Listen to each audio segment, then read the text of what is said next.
Hello everyone, कैसे आप सभी का एक बार फिर से स्वागत है आपके अपने यूट्यूब चैनल बायोटेक पे। तो आपने चैप्टर 4 जनन स्वास्थ्य में आपने भाग 1 तक पढ़ लिया। भाग 1 में आपने देखा कि जनन स्वास्थ्य के बारे में क्या क्या आपको पढ़ना है, यानी टॉपिक क्या क्या है आपको इनके बारे में हमने बताया था अच्छे तरीके से। या यूँ बोले तो एक तरीके से ये चैप्टर थियोरेटिकल चैप्टर है, लेकिन थोड़ा बहुत समझने वाला चैप्टर है, इंटरेस्टिंग चैप्टर है, आपके लाइफ से जुड़ी संबंधित चैप्टर है। अगर आप पढ़ेंगे आपको हर एक चीज़ें समझ में आने वाला है, इसलिए बता दिया था पहले वीडियो में हर चीज़ के बारे में क्या क्या पढ़ना है, ताकि आपको इंटरेस्टिंग चैप्टर लगे और बोरिंग ना हो। तो अब इसके आगे का टॉपिक हम पढ़ाते हैं, जो कि है जनन स्वास्थ्य चैप्टर का जनन स्वास्थ्य हेडिंग। इनके बारे में देखेंगे। तो चैप्टर 4 है, जो कि क्लास 12 बायोलॉजी जनन स्वास्थ्य। जनन स्वास्थ्य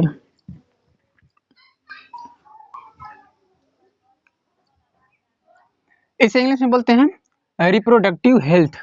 क्या बोलते हैं? Reproductive health. भाग 2 है।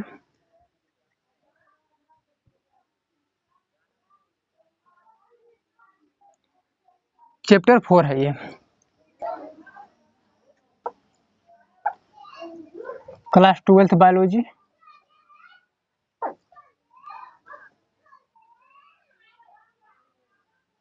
तो इस चैप्टर है जनन स्वास्थ्य में हमको पढ़ना है जनन स्वास्थ्य के बारे में।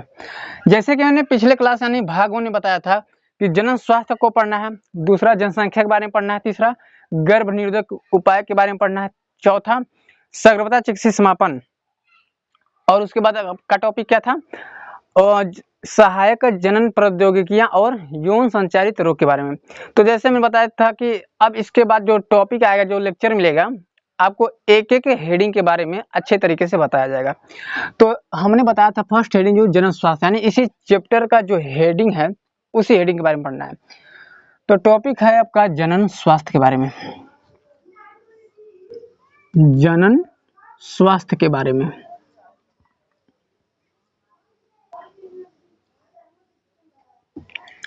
तो देखेंगे सबसे पहले इसमें देखेंगे क्या क्या जनन स्वास्थ्य होता क्या है, जनन स्वास्थ्य बनाए रखने के लिए क्या करना चाहिए, जनन स्वास्थ्य को परिभाषित कैसे करें, WHO ने यानी विश्व स्वास्थ्य संगठन ने आपको क्या क्या परिभाषाएं दी थी, और स्वास्थ्य दिवस कब मनाया जाता है, और जनन स्वास्थ्य की समस्याएं, कार्यनीतियां, इनके बारे में पढ़ने वाले हैं। और RCH का उद्देश्य क्या क्या है, कब यह प्रारंभ हुआ था, ये सभी चीजें आपको पढ़ना है किसमें, जनन स्वास्थ्य में। तो शुरू करते हैं। तो सबसे पहले हम देखेंगे कि अर्थ देखेंगे। जनन का मतलब क्या होता है? अपने समान संतान उत्पन्न करना। कोई भी व्यक्ति हो, अगर वो अपने समान संतान उत्पन्न कर रहा है तो क्या कर रहा है, जनन कर रहा है। और स्वस्थ मतलब क्या हो, वो स्वस्थ हो। यानी अगर इसका शाब्दिक अर्थ देखें समान रूप से, तो समान रूप से शाब्दिक अर्थ होता है इसका, समान रूप से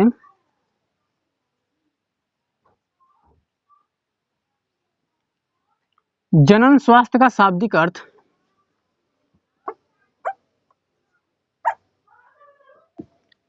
क्या होता है?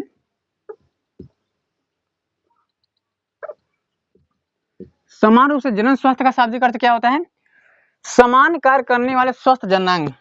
क्या होता है? समान कार्य करने वाले स्वस्थ जननांग। तो यहां पर लिख देते हैं सामान्य कार्य करने वाले स्वस्थ जननांग,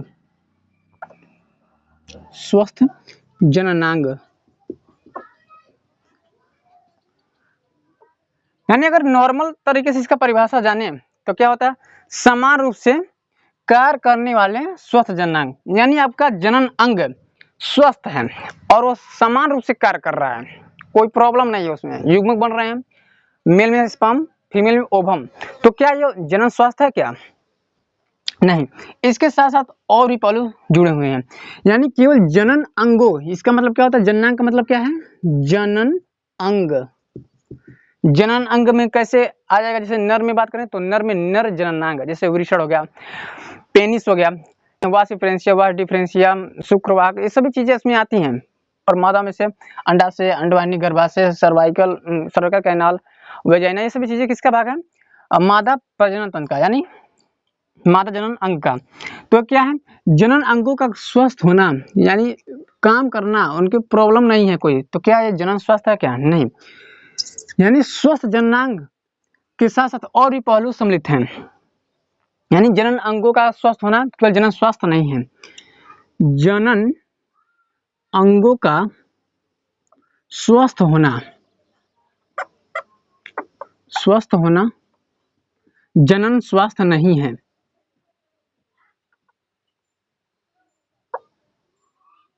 स्वास्थ्य नहीं है, इसके साथ साथ और भी पहलू सम्मिलित हैं। तो पहलू कौन कौन से सम्मिलित हैं अभी बताएंगे। स्वास्थ्य नहीं है, इसके साथ साथ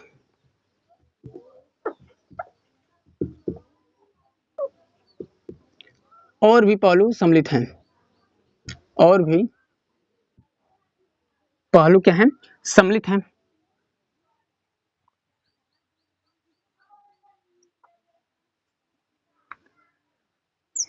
अब पहलू कौन कौन से सम्मिलित हैं? तो जो पहलू सम्मिलित है ना, वो आपको बताया है WHO ने, यानी वर्ल्ड हेल्थ ऑर्गेनाइजेशन, पूरे विश्व के स्वास्थ्य संगठन ने आपको बताया है, यानी विश्व स्वास्थ्य संगठन ने आपको ये पहलू बताया है कि जनन स्वास्थ्य के अलावा और भी क्या पहलू हैं जिससे हम क्या मानेंगे? जनन स्वास्थ्य मानेंगे।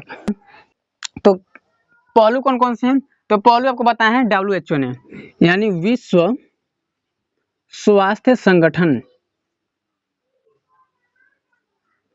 विश्व संगठन के अनुसार,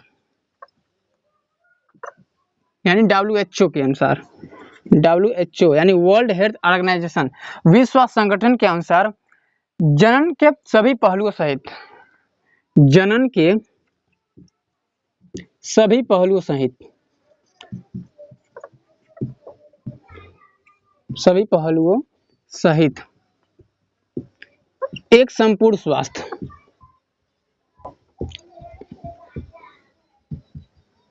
एक संपूर्ण स्वास्थ्य, यानी आपको WHO ने बताया है कि जनन के अलावा और भी पहलू सम्मिलित हैं, है ना, जनन के सभी पहलुओं सहित एक संपूर्ण स्वास्थ्य। क्या क्या और स्वास्थ्य है? तो आता है अब, अर्थात जनन के अलावा और भी पहलू हैं जो स्वास्थ्य के अनुसार आते हैं, अर्थात जैसे शारीरिक रूप से स्वस्थ होना चाहिए, शारीरिक, मानसिक, सामाजिक,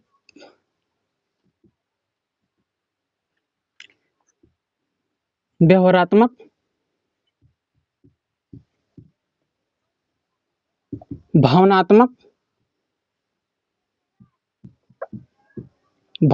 स्वास्थ्य क्या कहलाता है? जनन स्वास्थ्य कहलाता है। जनन स्वास्थ्य कहलाता है। ये परिभाषा किसने दिया? इतना दिया आपको WHO ने, यानी वर्ल्ड हेल्थ ऑर्गेनाइजेशन ने बताया कि केवल जनन अंगों का स्वस्थ होना जनन स्वास्थ्य हम परिभाषित नहीं कर सकते हैं, क्योंकि ये विश्व स्वास्थ्य संगठन है, यानी पूरा विश्व का ये स्वास्थ्य संगठन के रूप में कार्य करता है। तो क्या क्या उसमें और चीजें होना चाहिए? तो विश्व संगठन के अनुसार जनन के सभी पहलुओं सहित एक संपूर्ण स्वास्थ्य, यानी जनन के अलावा एक और भी संपूर्ण स्वास्थ्य होना चाहिए। कौन कौन से स्वास्थ्य? तो शारीरिक रूप से स्वस्थ आपको होना चाहिए, मानसिक रूप से स्वस्थ होना चाहिए, सामाजिक रूप से स्वस्थ होना चाहिए, व्यवहारात्मक रूप से स्वस्थ होना चाहिए, भावनात्मक रूप से स्वस्थ होना चाहिए। तो ये सभी स्वास्थ्य क्या कहलाएगा? जनन स्वास्थ्य कहलाएगा। समझ में आया?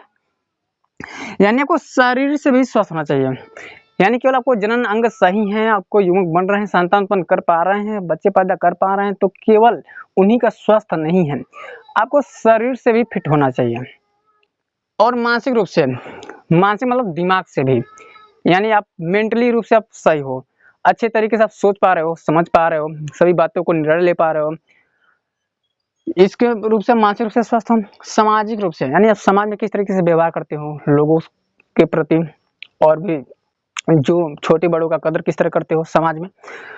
और व्यवहारात्मक, आपका व्यवहार कैसा है, आप बड़ों के सामने किस तरह से व्यवहार करते हो, अपने दोस्तों के सामने व्यवहार किस तरह करते हो, अपने पेरेंट्स के साथ किस तरह व्यवहार करते हो, ये सभी चीजें आपको व्यवहारात्मक रूप से, यानी व्यवहार किस तरह कर रहे हो। भावना, तो आपका भावना कैसे है, भावनात्मक मतलब आपका भावना कैसे हैं, आप लोगों के प्रति कैसा सोचते हो, किसी के प्रति अच्छा सोचते हो कि बुरा सोचते हो, वो तो डिपेंड करता है खुद के ऊपर।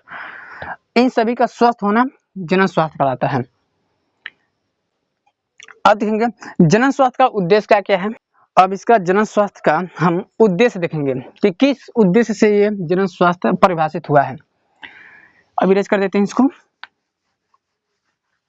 तो जनन स्वास्थ्य का उद्देश्य है लोगों को जनन स्वास्थ्य के प्रति जागरूक करना, उनको बताना क्या होता है और शिक्षित करना। ठीक है, तो जनन स्वास्थ्य का उद्देश्य, जनन स्वास्थ्य का उद्देश्य, जनन स्वास्थ्य का उद्देश्य क्या है, लोगों को मतलब सभी लोगों को जनन स्वास्थ्य के प्रति क्या करना है, जागरूक करना है, जागरूक और शिक्षित भी करना है, जागरूक और शिक्षित भी करना है, शिक्षित भी करना है, यानी लोगों को जनन स्वास्थ्य के बारे में जागरूक यानी बताना है किसी भी तरीके से। अगर आपको नॉलेज है तो आप एक दूसरे को बता सकते हो, क्योंकि नॉलेज बताने से ही बढ़ती है। और शिक्षित करना है, उनको समझाना अच्छे तरीके से क्या होता है, और एक ऐसे समाज का निर्माण करना है जो कारगर हो, जो कार्य करे, सुरक्षित हो, उनको सुरक्षा भी करे, और जन्म नियंत्रण उपायों यानी बच्चे पैदा करने से भी रोके। ये सभी चीजें को बताया गया है किसमें, जनन स्वास्थ्य के परिभाषा में। यानी और एक ऐसे समाज का निर्माण करना है, एक ऐसे समाज का निर्माण करना है जो कारगर हो, और क्या हो, सुरक्षित हो, और क्या हो, वह जन्म नियंत्रक उपायों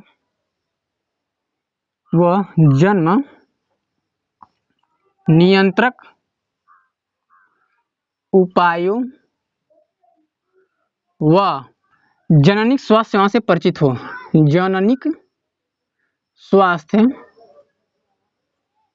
सेवाओं से क्या हो, परिचित हो। इसको हटा देते हैं, जननिक स्वास्थ्य सेवाओं से क्या हो, परिचित हो। यानी जनन स्वास्थ्य का उद्देश्य क्या है, लोगों को जागरूक करना और शिक्षित करना भी है। एक ऐसे समाज का निर्माण करना है जो कारगर हो, सुरक्षित हो, जन्म नियंत्रक उपाय और जननी स्वास्थ्य सेवाओं से परिचित हो, जो कारगर भी हो, यानी जो कार्य भी करे, आपको सुरक्षा भी प्रदान करे, और क्या है, जन्म नियंत्रक उपाय, बच्चे पैदा करने से रोकने के उपाय के बारे में बता रहा है, वही क्या है, जननी स्वास्थ्य सेवाओं से और परिचित है। यानी जनन स्वास्थ्य सेवाओं से आपको परिचित भी करा रहा है, बता भी रहा है, ये सब क्या है, जनन स्वास्थ्य का उद्देश्य है। अब स्क्रीनशॉट लीजिए या इसको नोट कीजिए।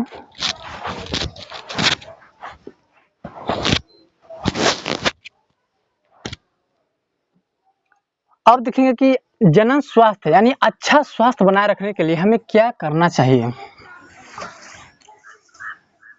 तो बताएं हम कि अच्छा स्वास्थ्य बनाए रखने के लिए समाज को जागरूक करना अति आवश्यक है। अच्छा स्वास्थ्य बनाए रखने के लिए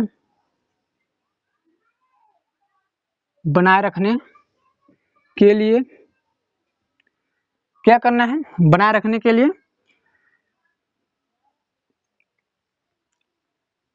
समाज का जागरूक होना क्या है, अति आवश्यक है,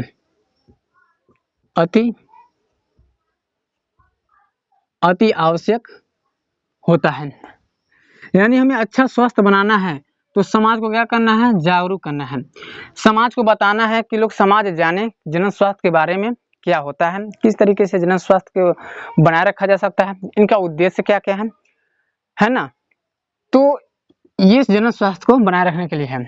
अब देखें कि जनन स्वास्थ्य को यानी पूरे विश्व में जनन स्वास्थ्य के प्रति हर साल यानी जनन स्वास्थ्य के प्रति जागरूकता उत्पन्न करने के लिए हर साल पूरे विश्व में 7 अप्रैल को विश्व स्वास्थ्य दिवस मनाया जाता है।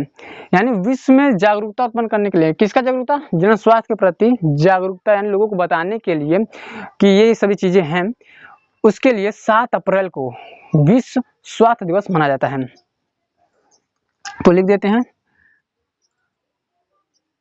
विश्व में जनन स्वास्थ्य के प्रति जागरूकता उत्पन्न करने के लिए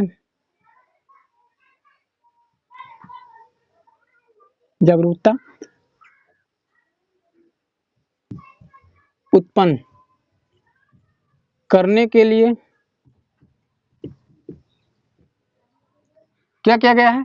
प्रतिवर्ष यानी हर साल प्रतिवर्ष 7 अप्रैल, ये ध्यान रखिएगा, आप पेपर में पूछ सकता है, 7 अप्रैल को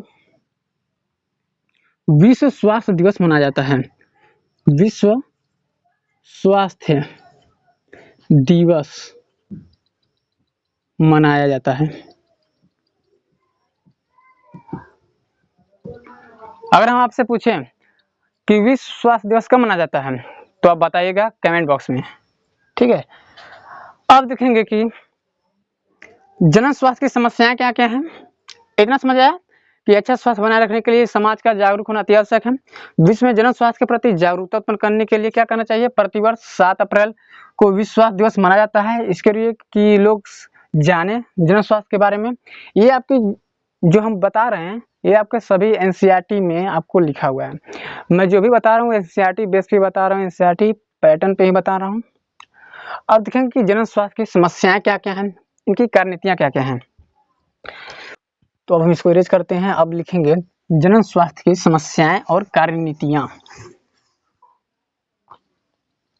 जनन स्वास्थ्य की समस्याएं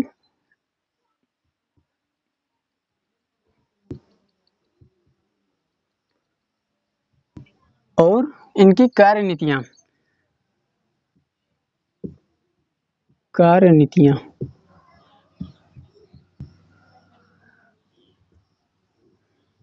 ये यानी जनन स्वास्थ्य की समस्याएं क्या क्या हैं और उनकी कार्य क्या क्या हैं, है ना। तो देखें तो इसमें पूरे विश्व की बात कर रहे हैं, यानी सभी देश उसमें आ जाएंगे। पूरे विश्व में हमारा देश यानी इंडिया ही एक ऐसा देश है जिसने संपूर्ण जनन स्वास्थ्य को एक राष्ट्रीय स्तर पर यानी एक नेशनल स्तर पर एक राष्ट्रीय कार्यक्रम यानी एक लक्ष्य के रूप में राष्ट्रीय कार्यक्रम और कार्य योजनाओं की शुरुआत की। क्या होता है पूरे विश्व में? देखिए, विश्व में भारत ही पहला ऐसा देश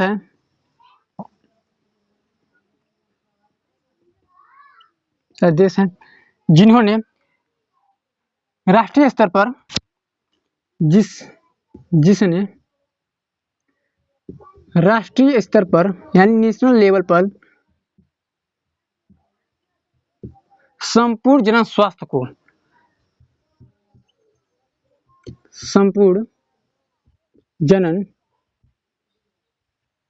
स्वास्थ्य को एक लक्ष्य के रूप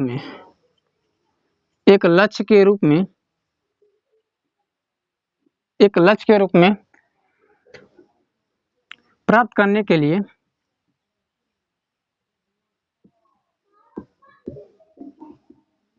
क्या किया? राष्ट्रीय कार्यक्रम, नेशनल प्रोग्राम बनाया, राष्ट्रीय कार्यक्रम और कार्य योजनाओं की शुरुआत की। कार्य योजनाओं की क्या की? शुरुआत की।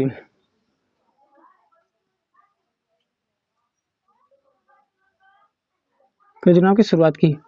अब क्या शुरुआत की? तो जो ये जनन स्वास्थ्य के प्रति जो लक्ष्य प्राप्त किया ना, तो जनन स्वास्थ्य के प्रति लक्ष्य प्राप्त करने के लिए इन्होंने बहुत सारे सरकारी प्रयास किए। बहुत सारे सरकारी प्रयास इसमें हुए। कौन कौन से सरकारी प्रयास हुए? तो लिखेंगे जनन स्वास्थ्य के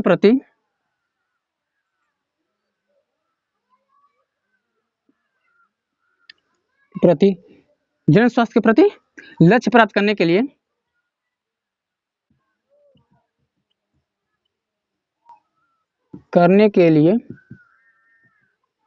किए गए सरकारी प्रयास निम्न हैं। करने के लिए किए गए सरकारी प्रयास क्या है? निम्नलिखित हैं, या ऐसे लिख लेते हैं निम्न है। कौन कौन से सरकारी प्रयास किए गए? गवर्नमेंट मतलब इन्होंने भारत में जो लक्ष्य प्राप्त हुआ राष्ट्रीय कार्यक्रम के लिए, तो उस राष्ट्रीय कार्यक्रम के लिए जो सरकार है यानी गवर्नमेंट, उन्होंने बहुत से एक कार्यक्रम बनाया। कौन सा कार्यक्रम बनाया? परिवार नियोजन कार्यक्रम। तो क्या आता है इसमें? परिवार नियोजन कार्यक्रम, इसे इंग्लिश में बोलते हैं family planning programme. Family planning programme, ये कार्यक्रम सरकार ने बनाया। ये क्यों बनाया? क्योंकि परिवार को सीमित रख सकें। ठीक है, तो भारत में सबसे पहला एक क्वेश्चन उठता है कि भारत में परिवार नियोजन कार्यक्रम की शुरुआत कब हुई? तो बताइएगा कि भारत में परिवार नियोजन कार्यक्रम की शुरुआत कब हुआ था? 1951 में। किसमें? भारत में। भारत में परिवार नियोजन कार्यक्रम की शुरुआत कब हुआ था? 1951 में। यह आपके क्वेश्चन पूछा जा सकता है, कोई भी कंपटीशन एग्जाम हो या बोर्ड हो या नीट हो, पूछा जा सकता है कि परिवार नियोजन कार्यक्रम कब प्रारंभ हुआ? तो 1951 में। परिवार नियोजन का एक सिंबल होता है, परिवार नियोजन का जो सिंबल है वो एक उल्टा त्रिकोण होता है। उल्टा त्रिकोण एंड त्रिकोण या एंगल ऐसे होता है, तो अगर इसको हम उल्टा कर दे तो ये क्या हो जाएगा? परिवार नियोजन का एक सिंबल हो जाएगा। तो परिवार नियोजन का मतलब संकेत क्या होता है? उल्टा त्रिकोण। परिवार नियोजन का उद्देश्य क्या है? तो देखिए, परिवार नियोजन का मतलब क्या होता है? सीमित कर रखना, यानी परिवार को सीमित रखना, यानी एक ऐसे लिमिट में रखना कि अब उससे ज्यादा कुछ संतान उत्पन्न नहीं करना है। मान लीजिए 2 संतान उत्पन्न हो गए हैं, एक रेंज बता रहे हैं, तो उससे अधिक संतान नहीं बनना, मतलब उत्पन्न करना है। तो इसका उद्देश्य क्या है? तो परिवार नियोजन का जो उद्देश्य है वो उद्देश्य क्या है? जनसंख्या नियंत्रण। जनसंख्या नियंत्रण। अब देखिए, इसी परिवार नियोजन को सन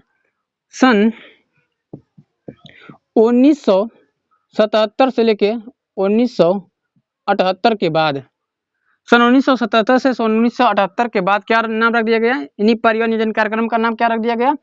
परिवार कल्याण कार्यक्रम। परिवार कल्याण कार्यक्रम। परिवार कल्याण कार्यक्रम, इसे इंग्लिश में बोला जाता है फैमिली वेलफेयर प्रोग्राम। लेकिन अब प्रेजेंट टाइम में परिवार नियोजन कार्यक्रम को क्या कहते हैं? तो प्रेजेंट टाइम में, यानी प्रेजेंट टाइम का मतलब जैसे 1997 से ये नाम चल रहा है, तो प्रेजेंट टाइम में परिवार नियोजन का नाम बदलकर क्या रख दिया गया? RCH रख दिया गया। RCH का फुल फॉर्म क्या होता है? Reproductive and child health care programme. Child health care programme,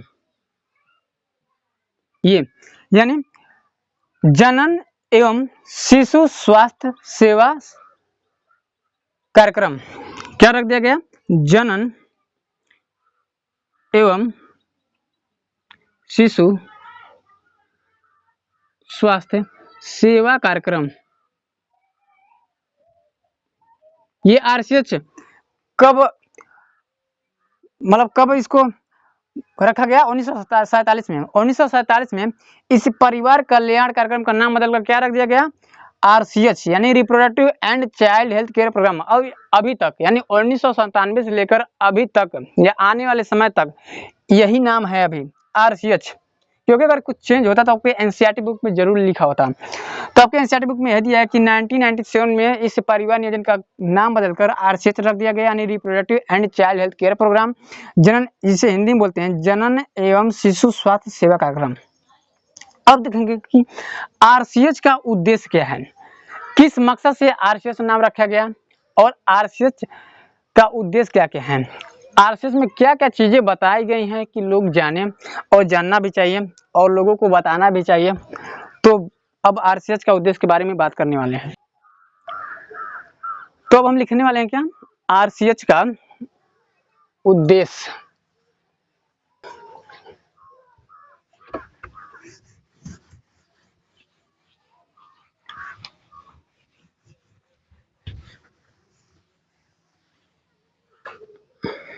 तो लिखने वाले हम क्या हैं, RCH का उद्देश्य।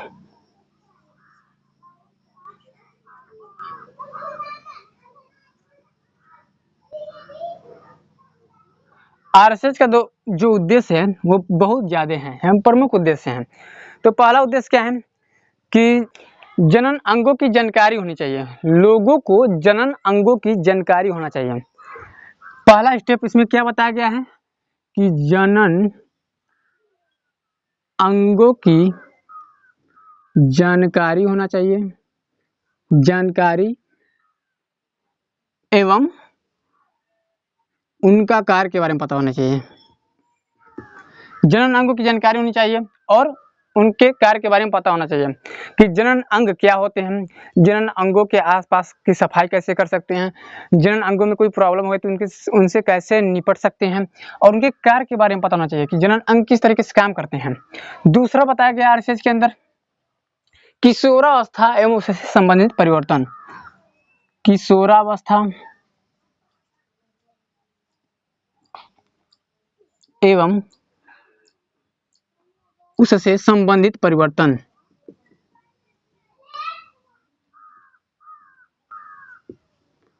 किशोरावस्था कब आता है, तो किशोरावस्था लगभग 12 से 13 वर्ष की उम्र में आ जाता है लड़कों लड़कियों में। तो किशोरावस्था का मतलब क्या है कि लड़के लड़कियों में स्पष्ट अंतर का पता चल जाता है कि अगर देख के हम बता दें कि वो लड़का है वो लड़की। छोटे जब होते हैं तो लड़के लड़कियों में हम देखकर स्पष्ट अंतर नहीं बता सकते हैं कि ये लड़का है लड़की, क्योंकि उनकी शक्ल, उनकी वेशभूषा, उनके कपड़े सभी मतलब एक जैसे ही रहते हैं, मतलब कंफ्यूज हो जाते हैं कि ये लड़का है कि लड़की। लेकिन जब किशोरावस्था आ जाता है तो क्या होता है, लड़कों की बात करें तो लड़कों में सबसे पहले उनकी हाइट बढ़ जाती है, दूसरी उनके शरीर में पूरा विकास हो जाता है, उनके कंधे चौड़े हो जाते हैं, दाढ़ी मूछ आ जाते हैं, गर्दन चौड़े हो जाते हैं और यहाँ तक कि उनकी आवाज़ भारीपन हो जाते हैं। जब छोटे बच्चे होते हैं तो अचानक छोटे बच्चे की आवाज़ अच्छा होता है, पतला होता है, मीठा होता है, लेकिन जब अचानक चेंज आ जाता है छोटे बच्चे में तो वो डर जाते हैं कि अचानक ये कब क्या, अब क्या होगा मेरे गले में, पहले इतना अच्छा आवाज़ था अब इतना भारी भारी क्यों आवाज़ आ रहा है। तो इस वजह से क्या हो जाता है, किशोरावस्था उससे बोलते हैं जब कुछ चेंज आ जाता है उनके शरीर में। तो अगर कोई आपके घर में इस तरीके से है, कोई चेंज आ जा रहा है किसी बच्चे में, तो आपको बताइए कि आपके शरीर में, ये सभी लोगों के साथ होता है, ये किशोरावस्था आया है, यानी आप समझदार हो गए हो, आप उस अवस्था में चले गए हो जब आप लोगों को कोई समझाया जाए तो आप अपने आप समझ जाओगे, आप खुद परिपक्व की अवस्था में चले गए हो। लड़कियों में क्या होता है, तो लड़कियों में भी पूरी तरीके से मतलब स्ट्रक्चर उनका चेंज हो जाता है। जैसे लड़कियों की भी हाइट बढ़ जाती है, आवाज़ पतला हो जाता है, हिप्स चौड़े हो जाते हैं, ब्रेस्ट इंक्रीज हो जाता है और बहुत सारे हार्मोनल चेंजेस हो जाते हैं और उन्हें मादा जनन तंत्र अच्छे तरीके से विकसित हो जाते हैं। ये सभी चीज़ें होती हैं और आर्तचक्र की प्रक्रियाएं होने लगती हैं। जब पहली बार किसी फीमेल्स में मेंस्ट्रुअल साइकिल होता है तो वो डर जाती हैं कि अचानक इतना ब्लीडिंग क्यों हो रहा है, क्योंकि उन्हें पता नहीं होता कि इससे पहले होता नहीं था। जब अचानक वो इस अवस्था में पहुँचती हैं तो ऐसा होता है, जब 12 से 13 वर्ष की अवस्था में पहुँचती है तो ऐसा होता है, तो उनको पता नहीं होता। तो आपके अगर घर में या कोई सदस्य में आपको ऐसा है तो आप बताइए, अगर आप जानकारी लिए हैं इनके बारे में। तो इसलिए इनका उद्देश्य जनरल RCH का उद्देश्य आपके चैप्टर में डाला गया है कि आप पढ़िए और लोगों को बता सकें। तीसरा क्या है, तीसरा आपका आता है गर्भवती स्त्री की देखभाल। क्या आता है? गर्भवती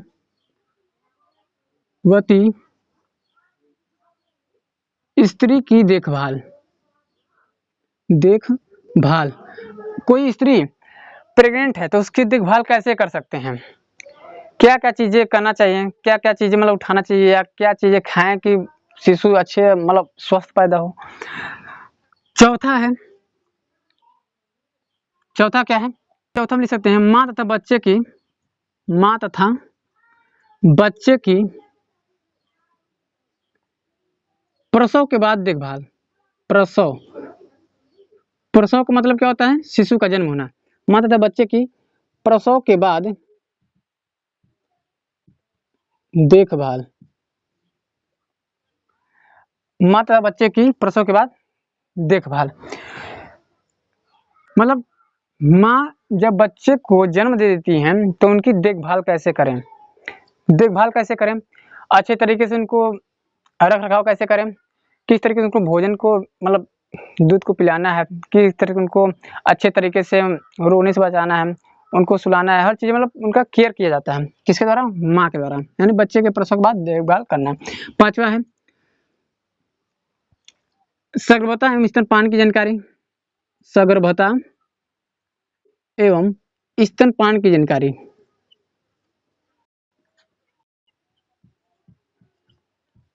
सगर्भता यानी जब कोई महिला जब प्रेग्नेंट होती है, जब प्रेग्नेंट होने के बाद जब उनके शिशु उत्पन्न होता है, किसी स्त्री का जब शिशु उत्पन्न होता है तो क्या करती है? उस शिशु को दूध पिलानी होती हैं। तो कुछ महिलाएं सोचती हैं कि अगर हम शिशु को दूध पिलाएंगे तो हमारा स्ट्रक्चर बिगड़ जाएगा, यानी बॉडी का जो शेप है ना चेंज हो जाएगा।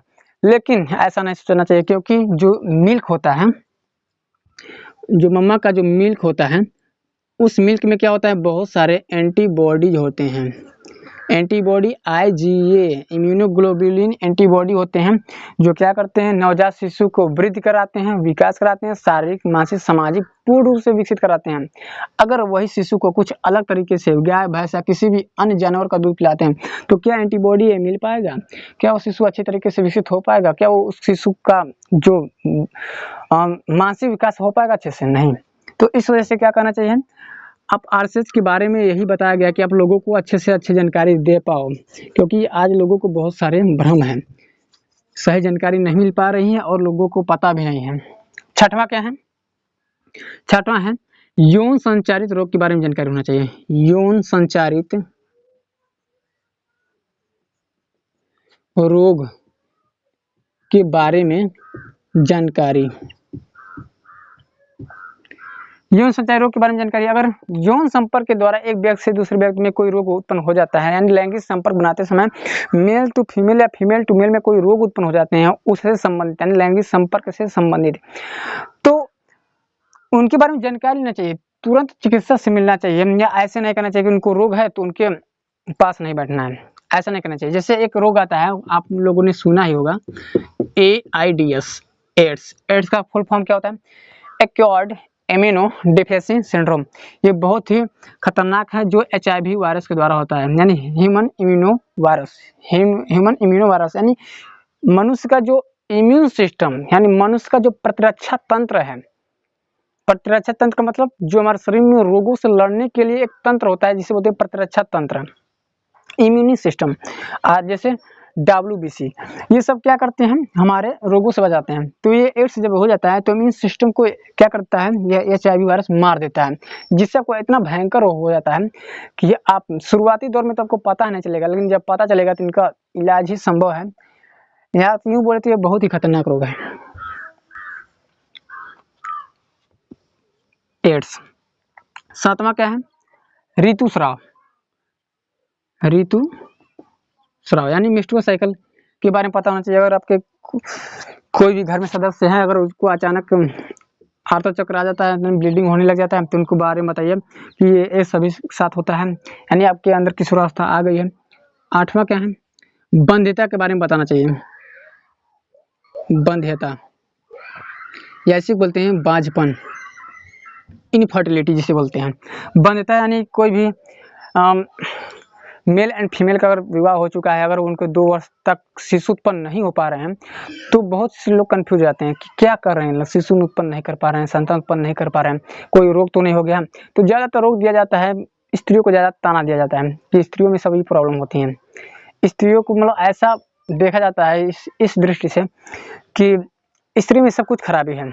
ऐसा नहीं करना चाहिए, क्योंकि ये प्रॉब्लम वंध्यता का प्रॉब्लम स्त्री और पुरुषों दोनों में हो सकता है पुरुषों में शुक्राणु नहीं बन पा रहे हैं, अगर बन भी रहे हैं तो उसमें अंडाणु को निषेचन करने की क्षमता है या विभेदन करने की क्षमता नहीं है।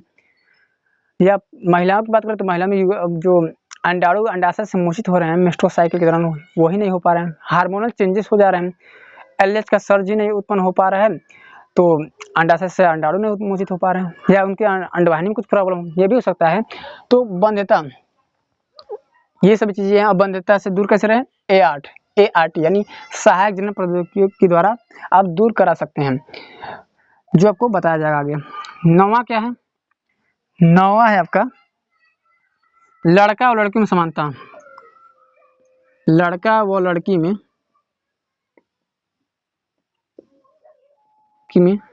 समानता व उन्हें समान अवसर प्रदान करने चाहिए, व उन्हें समान अवसर प्रदान करना। यानी ऐसा नहीं कि अगर एक परिवार में 2 लोग हैं तो एक को हम ज़्यादा माने, एक लोग को ज़्यादा खाने पीने के लिए कोई चीज़ दें और दूसरे लोगों को, दूसरे बच्चे को नहीं, तो ऐसा नहीं करना चाहिए। लड़का और लड़की में समानता रखना चाहिए, समान भाव रखना चाहिए। अगर कोई लड़का है तो उसको ज़्यादा माने, लड़की है तो कम माने, अगर लड़की पैदा हो गई तो मतलब निराश, ऐसा नहीं होना है, और उनको समान अवसर प्रदान करना है। जो लड़की को जो देना है, जो शिक्षित करना है, जो उनके शौक को पूरा कराना है, वो लड़कों को भी वही कराएं, यानी दोनों का समान। तो ये था आरसीएच का उद्देश्य, आई होप समझ में आया। तो आपका जनन स्वास्थ्य कंप्लीट हो चुका है, जनन स्वास्थ्य की समस्याएं भी आपने देख चुके हैं, और आरसीएच के अंतर्गत जो भी उद्देश्य हैं उनके बारे में पढ़ चुके हैं। अब एक टॉपिक आपको एनसीईआरटी में दिया है, वो है उल्लंघन, यानी एक छोटा सा टॉपिक दिया है एनसीईआरटी में, जो आपके पेपर में पूछता है, या हो सकता है एमसीक्यू में पूछ ले, यानी बहुविकल्पी में पूछ ले, या हो सकता है आपका अति लघु उत्तरीय प्रश्न में भी पूछ सकता है। वो टॉपिक कौन सा है, उल्लंघन। कौन सा है, उल्लंघन। जैसे इसमें टॉपिक आता है, जिसे इंग्लिश में बोलते हैं एमनियोसेंटेसिस,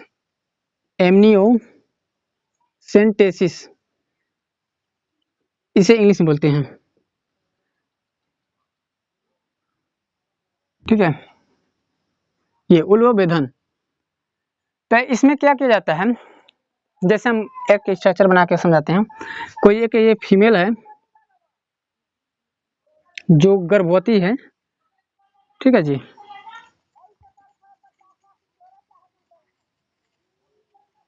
ये कोई एक फीमेल है जो प्रेग्नेंट है, यानी गर्भवती है, इनके गर्भाशय में कोई संतान या कोई शिशु पल रहा है। अभी ये बना देते हैं। तो जो शिशु पलता है, यानी गर्भाशय के अंदर क्या है, एक शिशु पल रहा है।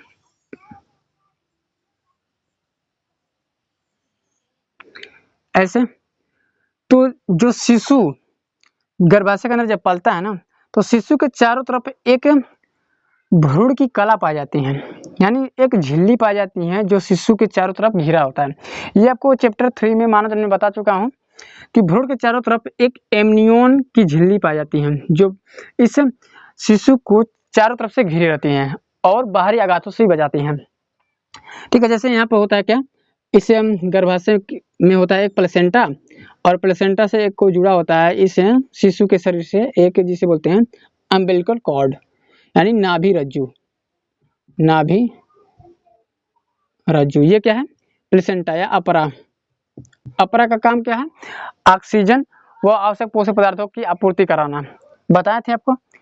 तो ये क्या है, एक शिशु है। तो जो शिशु और इस जो ये भ्रूण की कला है, यानी भ्रूण की कला को क्या बोल रहे हैं, एमनियोन बोल रहे हैं, एमनियोन ये कला है, यानी एमनियोन की झिल्ली है। एमनियोन और इस भ्रूण के मध्य एक खाली गुहा होती है। ये क्या है? पूरा खाली गुहा, खाली स्पेस है। इस स्पेस में क्या पाई जाती है? एमनियोटिक द्रव पाए जाते हैं, यानी एमनियोटिक फ्लूइड। क्या पाई जाती है? एमनियोटिक द्रव्य, एमनियोटिक द्रव्य पाया जाता है, या ऐसे बोले एमनियोटिक द्रव। ठीक है, ये क्या है? पूरे अच्छे तरीके से इसमें क्या हुआ है? ये शिशु का चारों तरफ क्या है? एमनियोटिक द्रव है। यानी जो शिशु है, इस शिशु के जो सेल्स हैं, यानी जो बच्चे की जो कोशिकाएं हैं, ये उतर उतर के कहाँ पर आ जा रही हैं? तो इस एमनियोटिक द्रव में आ जा रही हैं। अब क्या किया जाता है? इस एमनियोटिक द्रव को एक यूं बोले तो एक इंजेक्शन की सहायता से ऐसे निकाला जाता है और लैब में चेकअप किया जाता है। क्या चीज का चेकअप किया जाता है? तो चेकअप किया जाता है आपका लैब में गुणसूत्रीय विकार का, यानी क्रोमोसोम या क्रोमोजोमल डिजीज, यानी गुणसूत्रीय विकार का।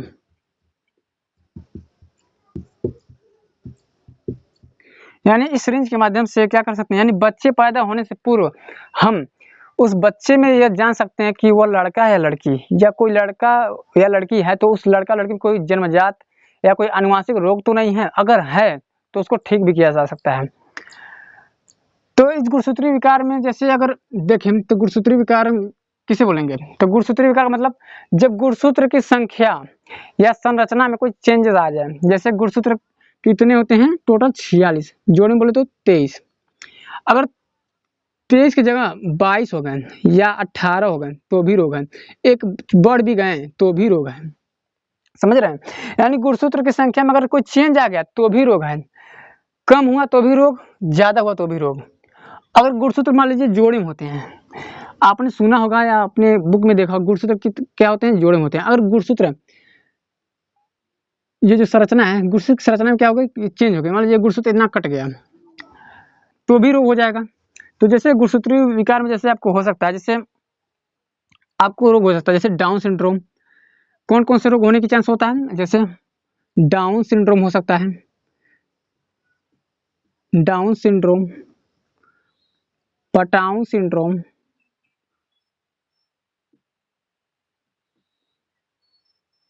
क्लाइनेफेल्टर सिंड्रोम, क्लाइनफेल्टर सिंड्रोम। ये सभी रोग आपको हो सकता है अगर गुणसूत्र की संख्या कुछ कमी या ज्यादा हुई तो। ये सब क्या है? गुणसूत्रीय विकार हैं। और मेंडेलियन विकार भी होता है। जैसे मेंडेलियन विकार में आपको आ जाता है, जैसे मेंडेलियन विकार, जैसे मेंडेलियन विकार में आपको मतलब मेंडेलियन रोग में आपको क्या क्या रोग हो सकता है? जैसे हीमोफीलिया। हीमोफीलिया कौन सा रोग है? ये अनुवांशिक है, अनुवांशिक है, जो एक पीढ़ी से दूसरी पीढ़ी में जाते हैं। यानी अगर आपके पिता में है तो आपके पिता से आप में भी आ सकते हैं। किसके द्वारा? गुणसूत्र के द्वारा। क्योंकि गुणसूत्र में जो लक्षण या जो संरचना, जो आकार, शेप, रंग, रूप, आकार किसके रूप में होते हैं? जीन के रूप में। तो जीन ही उस प्रोटीन के माध्यम से आपको पहुंच सकता है, मतलब एक पीढ़ी से दूसरी पीढ़ी में वो रोग। हीमोफीलिया हो गया। Sickle cell anaemia, sickle cell anaemia, anaemia, ठीक है। ये सभी रोग हो सकते हैं। तो इन सभी रोग का हम क्या कर सकते हैं? देख सकते हैं। और क्या कर सकते हैं? और ये भी देख सकते हैं, लिंग का भी जांच कर सकते हैं, यानी गुणसूत्र की जांच कर सकते हैं और लिंग की जांच या लिंग की परीक्षण कर सकते हैं। लिंग की परीक्षण किस तरीके से? अगर पता चल गया कि अगर जो शिशु पल है वो एक्स सेक्स है या एक्स वाई है, तो एक्स सेक्स क्या होता है? मादा, और एक्स वाई क्या होता है? नर। तो इस वजह से अगर पता चल जाता है कि कोई भी पेरेंट्स को अगर जो शिशु पल रहा है गर्भाशय में, माँ के गर्भाशय में, तो अगर किसी को पता चल जाता है कि अगर जो शिशु पल रहा है वो मादा है, तो कितने लोग क्या करा लेते हैं? भ्रूण हत्या करा लेते हैं, यानी मादा भ्रूण हत्या। यानी उस बच्चे को गर्भ में पलने नहीं देते हैं, उस बच्चे को गर्भ के अंदर ही मार दिया जाता है, जिसे बोलते हैं एबॉर्शन, गर्भपात करा लेते हैं लोग। तो इस वजह से भारत सरकार ने इसको बैन करा दिया। क्योंकि इसका गलत उपयोग करा जा रहा है। क्योंकि गलत उपयोग इस तरीके से, क्योंकि बच्चे का मतलब पूर्ण रूप से विकास होने से पहले आप उसमें यह जान पा रहे हो कि वो लड़का है लड़की। दूसरी बात, कोई गुणसूत्रीय विकार है तो उनको चेंज कर सकते हो। कोई जीन नहीं मिल रहा है तो उनको जीन एडवांस में डाल सकते हो। अगर उनकी हाइट नहीं बढ़े तो हाइट बढ़ाने वाले जीन डाल सकते हो। वो लड़का कोई भी रोग से ग्रसित है तो उसके अंदर ही ठीक कर सकते हो। तो लोग ज़्यादातर इस गलत उपयोग कर रहे हैं, तो इस वजह से भारत सरकार ने बैन करा दिया है। तो ये था उलवेधन यानी एमनियोसेंटेसिस के बारे में। उम्मीद है समझ में आया होगा।